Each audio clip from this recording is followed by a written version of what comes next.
Bem, pessoal, na nossa última aula, a gente aprendeu como era que criava uma aplicação com Spring, né? Então, primeira coisa, a gente viu qual era a versão do Eclipse para a gente baixar, viu como era que configurava um workspace no Eclipse, baixou um projeto Spring Boot, tá? Fez a importação aqui no Eclipse. A gente também criamos o nosso primeiro controller, um controller bem simples que simplesmente vai, quando a URL barra for chamada, vai redirecionar para a nossa página de home.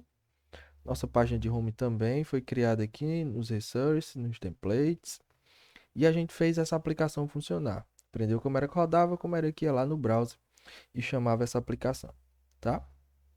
É, Depois disso, a gente criou um repositório no GitHub e subiu nossa aplicação para um repositório no GitHub.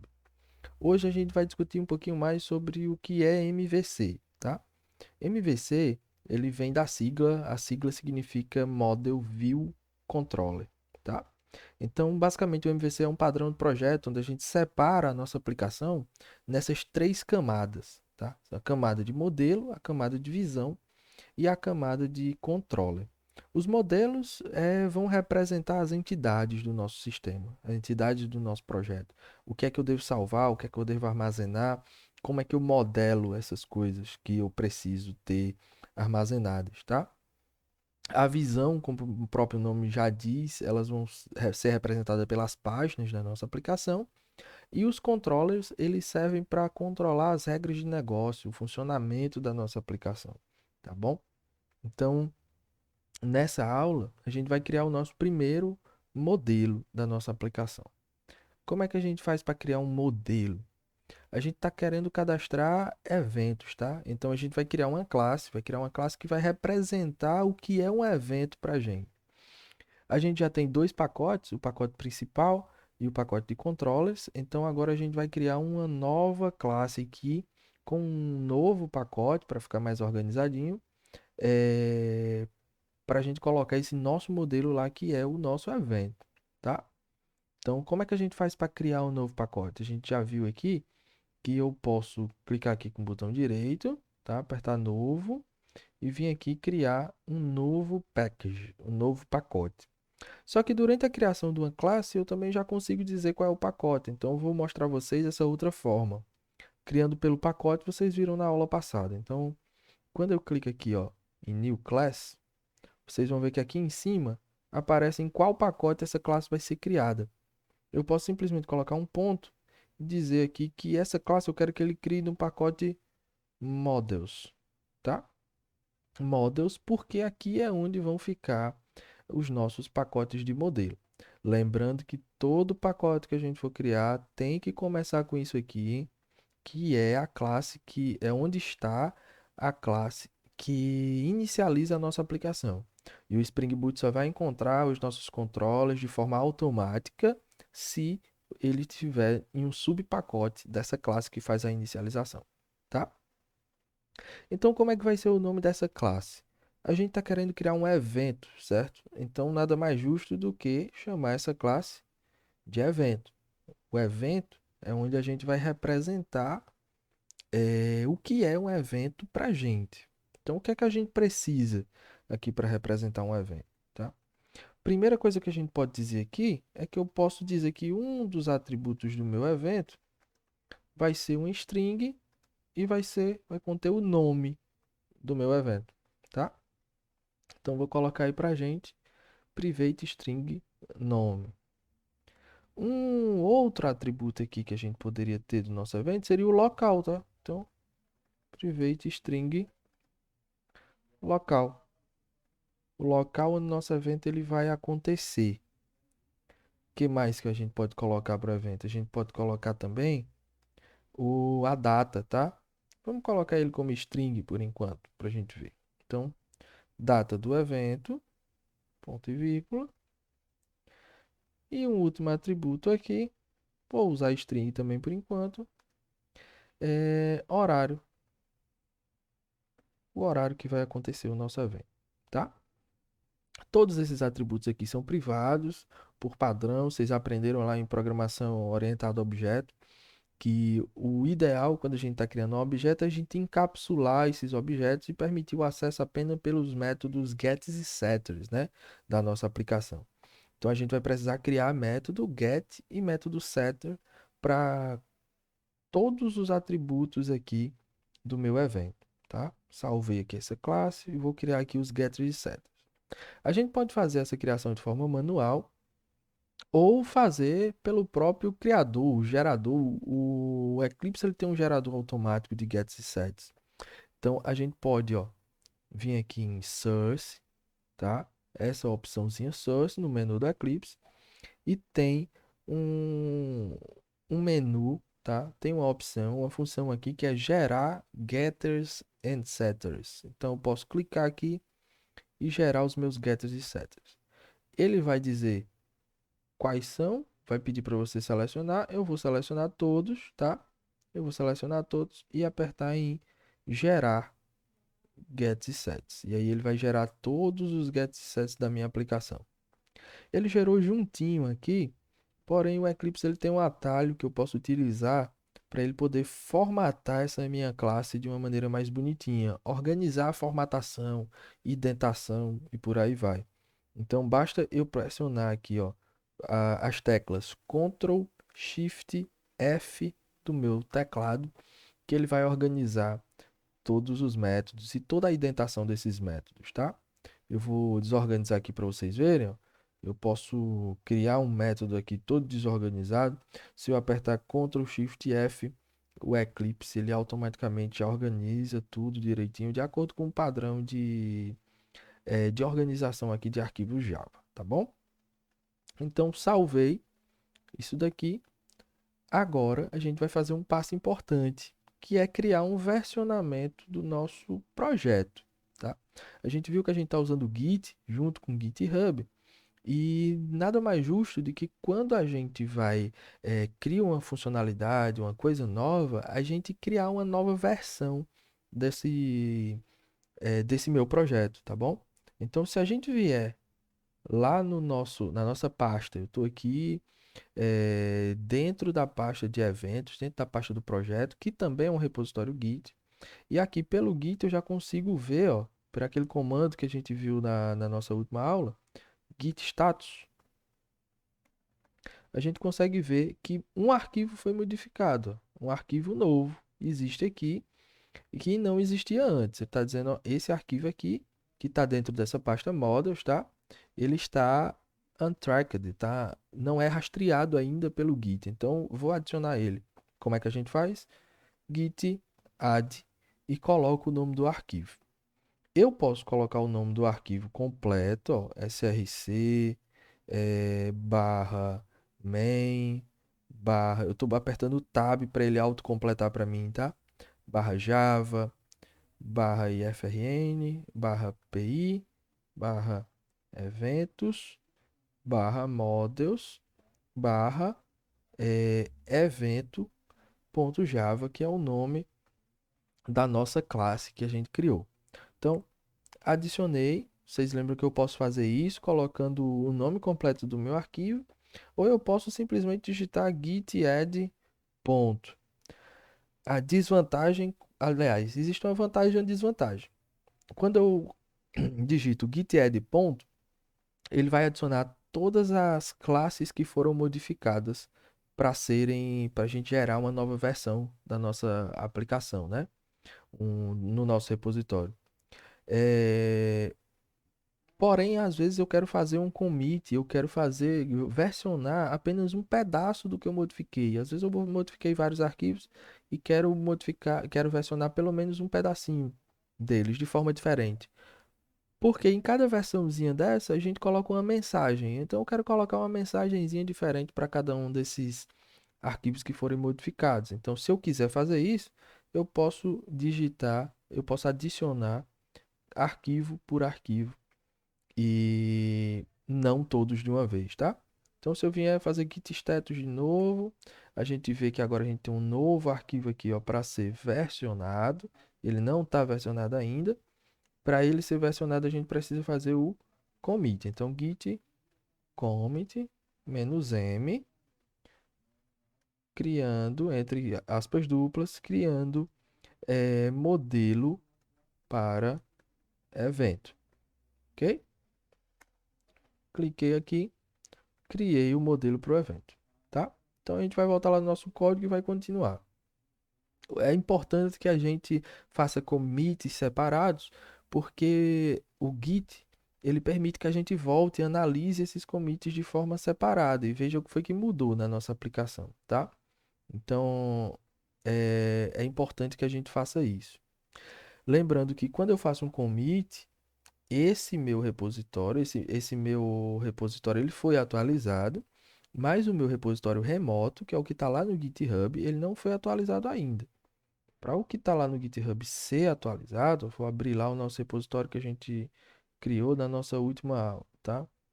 Vou ver aqui, é aula PI, tá? Vocês podem ver, ó, que aqui eu tenho a quantidade de commits, ó. E esse commit ele ainda não aparece, só aparece aquele commit inicial. Para aquele commit novo aparecer aqui, eu tenho que vir no meu Git e fazer a sincronização, enviar os arquivos para o repositório remoto. Como é que eu faço isso? Git push. Eu envio os dados para o meu repositório remoto.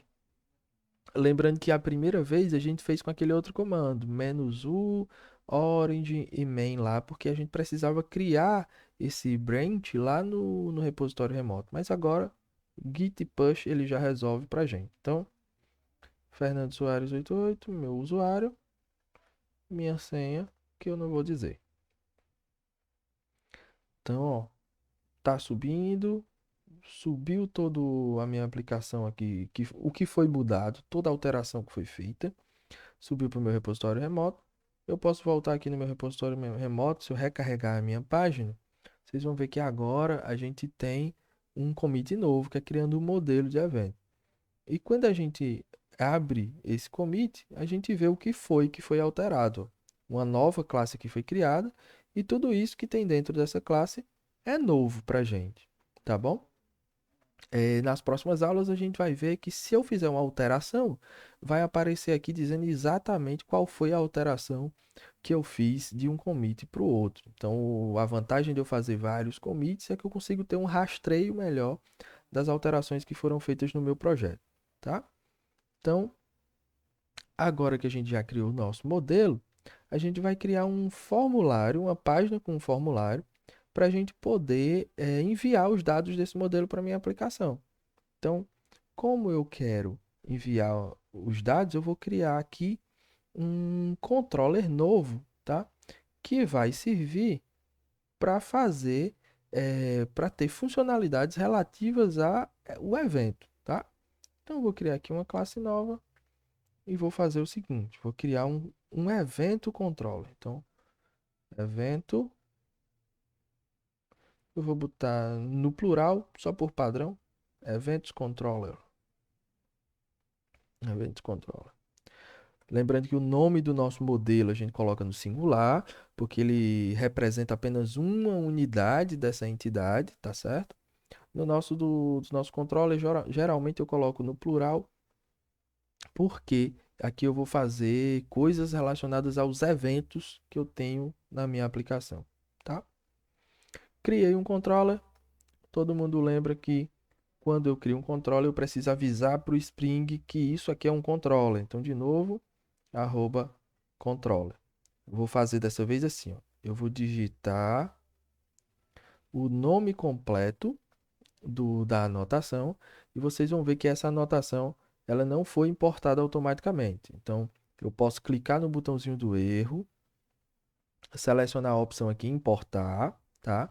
Ou eu posso também utilizar um atalho do Eclipse que é Ctrl Shift O. Esse atalho ele organiza todas as importações necessárias na minha classe. Então ele vai importar coisas que estão faltando e vai remover importações que não estão sendo usadas, tá? Por exemplo, se essa anotação ela fosse removida, ó, essa importação ela não está sendo usada. Então se eu apertar o Ctrl Shift O, ele remove, tá? Só para exemplificar aqui para vocês. Vou deixar aqui o meu controller e agora a gente vai fazer uma requisição aqui para poder criar um formulário para o nosso. Para eu criar um método que redirecione para o formulário onde eu possa criar o meu evento, onde eu possa colocar os dados do meu evento. Então, eu vou criar um método aqui, chamar public string, que ele vai me retornar o nome da minha página que contém o formulário, tá? Eu vou chamar ela de form, certo? Form, não recebe nenhum parâmetro e ela vai me retornar a minha página de formulário, certo? Eu vou chamar essa página de form evento, tá? Lembrando que eu não preciso aqui colocar o ponto HTML, porque o Eclipse ele coloca, o Eclipse não, o Spring ele vai colocar esse ponto HTML para mim. Ele sabe que é um arquivo HTML, tá? Então tá faltando também a gente dizer qual URL vai chamar esse método. Qual é o URL que quando for acionado no navegador vai chamar a execução desse método. Então lembra da anotação arroba request request mapping, e aqui dentro do request mapping eu digo qual é o endereço que eu quero que chame esse formulário. Então, posso colocar aqui o endereço como sendo, quando ele chamar assim, ó, eventos barra form, por exemplo, quando ele chamar aqui para mim eventos barra form, eu quero que ele me devolva esse formulário, ok? Então, salvei, criei um controller novo, foi uma alteração nova? Então, vou fazer o commit dessa alteração nova, git status. Git status, eu tenho aqui agora que eu tenho um events controller que não existia antes, git add ponto para adicionar todo mundo, git status de novo só para verificar que agora ele tá, o arquivo ele vai ser comitado, tá? Então, git commit -m criando o controller de eventos. Fechei aspas, apertei Enter, gerei o meu commit. Outra coisa que eu devo fazer agora é criar essa página, tá? Se a gente não tem a página, quando a gente rodar a aplicação, vocês vão ver que vai dar um erro chamado erro 404, de arquivo não encontrado, tá?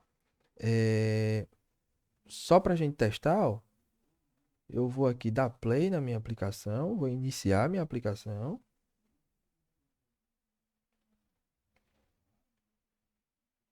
No console, vocês viram aqui que a aplicação ela foi iniciada. Se eu for lá na minha URL, que é localhost 2.8080 barra eventos, eventos barra form. Foi assim que a gente colocou. Então, se eu tentar acessar, ó, ele deu um erro aqui no meu servidor e ele está dizendo aqui, ó, que foi um erro quando ele tentou resolver o template form evento. Ele está dizendo que esse template form evento ele pode não existir ou pode não ser acessível pelo meu resolvedor de templates, pelo meu resolvedor de templates do Spring. Então, ele está dizendo, ó, o Spring ele não está conseguindo o framework aqui encontrar esse template. Você está dizendo que existe. Não está conseguindo porque ele realmente não existe. Então, eu tenho que criar. Então, eu tenho que vir aqui nos templates, ó, e vou criar um novo arquivo HTML. Então, eu venho aqui, templates, new, posso ir aqui para order, HTML, next. O nome que eu disse que ia dar era form evento. Finalizei aqui, form evento. Agora eu tenho form evento, certo? Ele veio com o char7 ali errado. Eu quero que ele fique com o TF8. Então, TF-8. Aqui eu vou botar o mesmo título de todo mundo, que é eventos, meu coisa de eventos. E aqui eu vou dizer que a minha página, vou botar um H1 aqui, só para dizer que é a minha página de adicionar evento, tá bom? Tem uma página de adicionar evento. Vamos testar para ver se agora está funcionando. Volto, recarrego a página. A gente viu que chamou a minha página de adicionar evento, tá bom? Chamou minha página de adicionar evento, agora eu posso criar o meu formulário, tá? Posso criar o meu formulário. Como é que eu crio aqui o meu formulário? Então lá vai, ó. Form. Form aqui vai ter uma action. Essa action é a URL que vai ser chamada quando o meu formulário ele for executado, tá? Vou deixar em branco aqui por enquanto. E dentro do formulário, a gente vai começar a adicionar os nossos inputs, as nossas entradas de dados. Então, normalmente eu gosto de organizar assim, ó. Eu gosto de colocar uma div, tá? Uma div para cada um dos inputs que eu vou fazer. Então, a div, dentro dessa div eu gosto de colocar um label, que vai ser o nome, por exemplo, aqui, para o meu evento, eu vou ter o nome do evento, certo? E depois do label eu vou ter um input para o meu evento. Input. Então, um input do tipo texto, na verdade é text, input text, e com name, o name do meu input vai se chamar nome, tá certo? Ctrl Shift F, ele faz uma organizaçãozinha para mim aqui. Então, mesma coisa que eu criei pro nome, eu vou criar para os outros campos que eu preciso no meu modelo. Então, eu preciso de um nome, eu preciso de um local, eu preciso de uma data e eu preciso de um horário. Horário. E todos os inputs têm que ter nomes diferentes também. Isso aqui é local, tá? Vamos conferir lá no nosso modelo. Nome, local, data e horário. Então, aqui no meu form, eu vou usar esses mesmos nomes. É nome, local, data e horário, certo? Sem acentuação aqui, tá? Nome e horário. Além disso, eu vou criar uma div aqui embaixo também, onde eu vou colocar dois botões. Dois botões. Eu vou botar um botão do tipo type button, não, vai ser type submit, tá? Que vai ter o nome aqui, seja salvar. E eu vou ter outro button,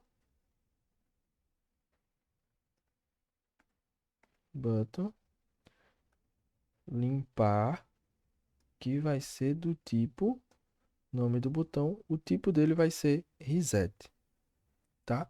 Então, ó, botões do tipo submit vão submeter o meu formulário, botões do tipo reset vão resetar o meu formulário. Então, vou salvar isso daqui. Acabei de terminar de criar o meu formulário. Se a gente vier aqui e recarregar a página, a gente vê que agora a gente tem um formuláriozinho. Eu posso digitar o nome, posso digitar um local, posso digitar uma data e posso digitar o horário também, tá certo? Agora a gente vai fazer commit da nossa aplicação, git status, tem uma modificação, git add ponto, git commit -m e a mensagem criando o formulário, vou botar assim, criando a página de formulário para cadastro do evento. Pronto, criamos essa página. E agora, se a gente for lá no nosso repositório do GitHub, ó, vou voltar aqui na aba Code.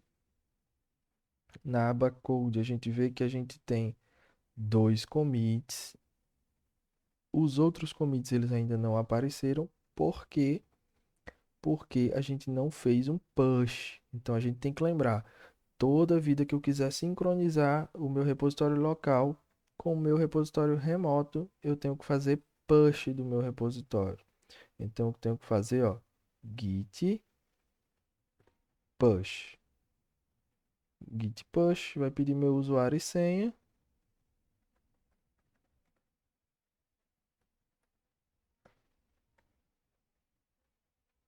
Pedi o usuário e senha, coloquei, enviou os dados. E agora, se a gente recarregar lá no nosso GitHub, a gente vai ver que a gente tem dois commits a mais, ó. Então a gente tem mais dois versionamentos da nossa aplicação, tá?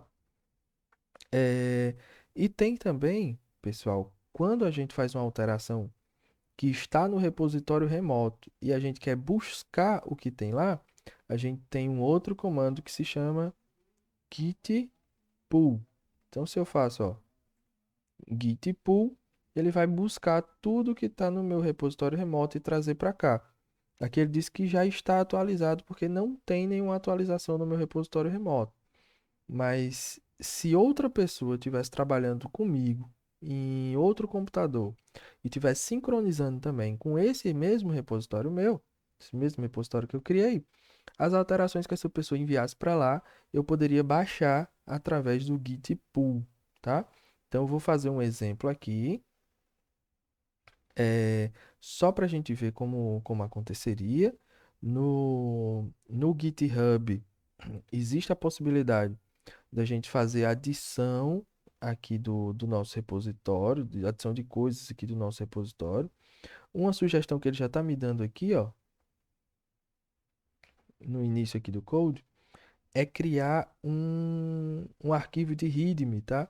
Arquivos de README, eles servem para dizer para que esse repositório ele se propõe. Então, ele é um arquivo para a gente colocar uma descrição do repositório. Então, eu vou adicionar aqui através do GitHub para a gente ver como é que funciona o pull, tá? Então, ó, vou adicionar um arquivo de README. Tá aí, ó, hashtag aula PI, né? E eu vou colocar aqui que esse repositório foi criado para conter os códigos fontes